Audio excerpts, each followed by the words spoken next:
back to the idea of atonement. They said atonement means expiation and appeasement and proper penalties. That's because they have forgotten the original meaning. Go back to 1611, when the King James Bible was translated. By the way, there's no word atonement in Greek.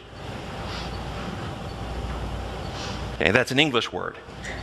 And in 1611, there was a verb, an action word, that we have a noun spelled O-N-E. It's the first, 1, 2, 3, 4. It's a number. We have a number 1. It's a noun. But in 1611, there's a verb spelled the same way, an action word. And if two people were arguing and at odds, I might say, I'm going to go one them.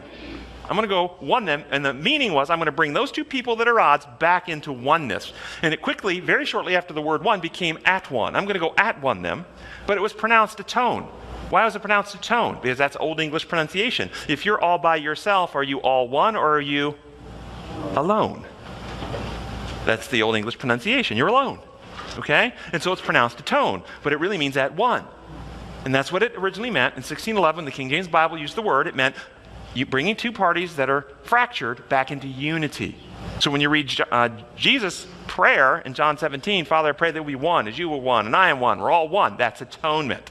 That's the original true Bible meaning, healing, restoration. Unfortunately, words change meanings through time. And this legal meaning has come down through our culture and would be like today, if you got a letter from your great-grandfather who served in World War I in 1915, was in England, and you read an old letter back home, he's 18-year-old trooper, the Yanks are coming, right? Okay? And he's over there, and he writes a letter home to Mom, I'm having a gay time. I didn't know my great-grandfather was a homosexual. You would misunderstand, wouldn't you? Because the word did not mean that. The word has changed meaning. Atonement has changed meaning. Sadly, many theologians have missed that. And they have taken this wrong definition, and it's right here in our lesson.